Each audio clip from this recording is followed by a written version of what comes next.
Yo, welcome back to another video series. We are in the wood shop again today. We're doing a whole bunch of stuff.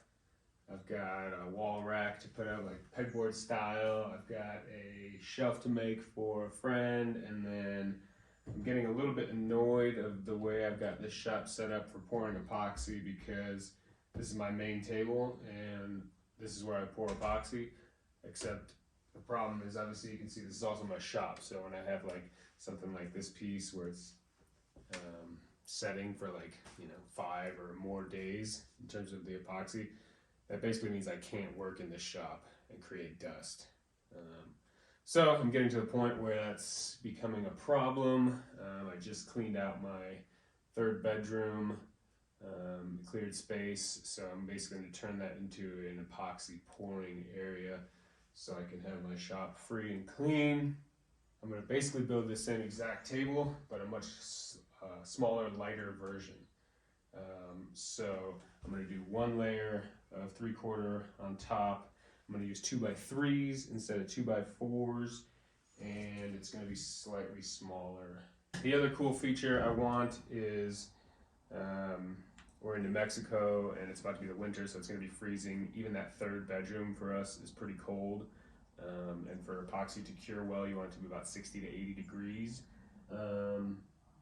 So yeah, let's get to it.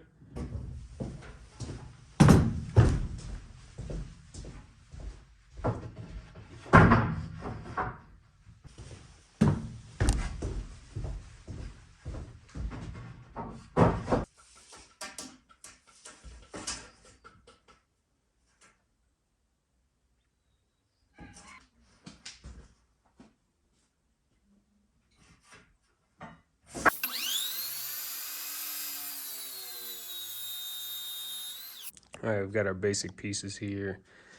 These are gonna make the square on top, and then these are gonna be the legs. I'm gonna do the same style I did over here in terms of just butting them up to each other at the corner, so I can have screws going straight in, essentially like this, and keeping this really strong, and then having a large plate at the bottom for the wheel.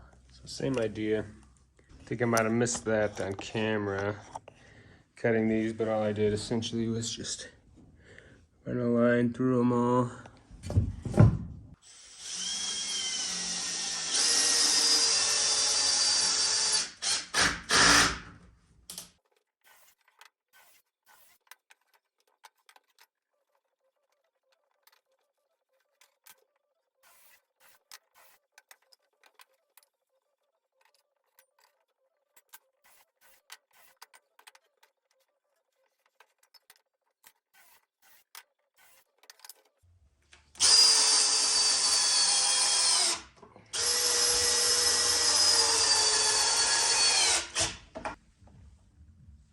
Pretty damn good.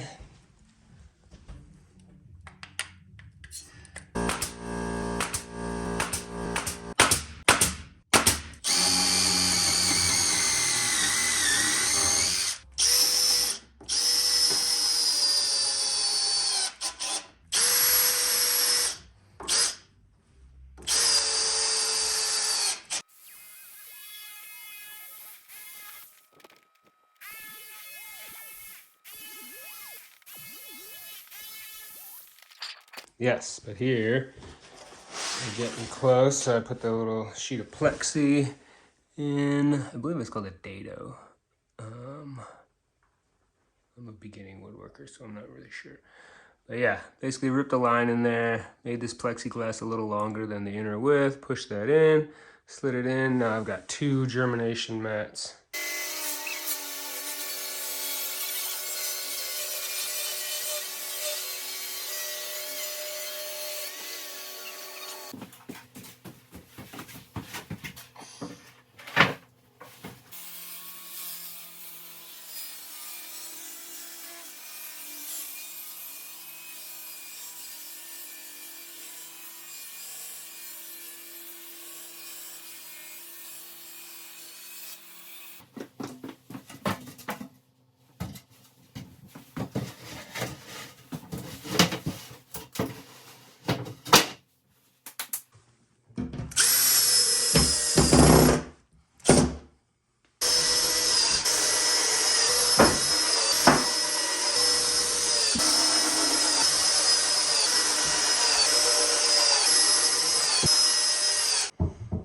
I decided I'm gonna add some outlets onto here. I did the same thing for my moving desk or table, whatever you want to call it, workbench, out there in the shop. And it's really convenient just if I'm using tools, hot glue gun, whatever, it doesn't matter. Just having a plug close instead of having to get to the wall. So we got this random cord I cut off of something, I can't remember what. But I'm just gonna get this wired in. If this is beyond your scope, don't worry, I'm not giving an electrical lesson here. I'm just gonna do this real quick. If this is beyond you, just skip it.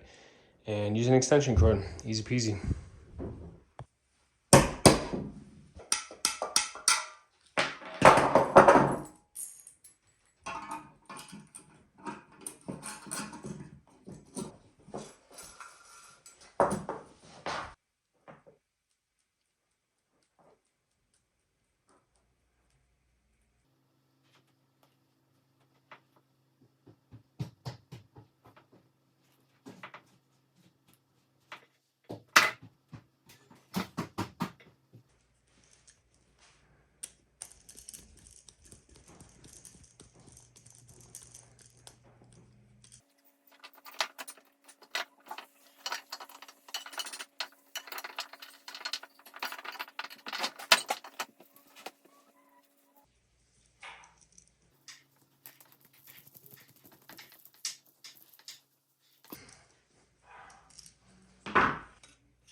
All right, that's it.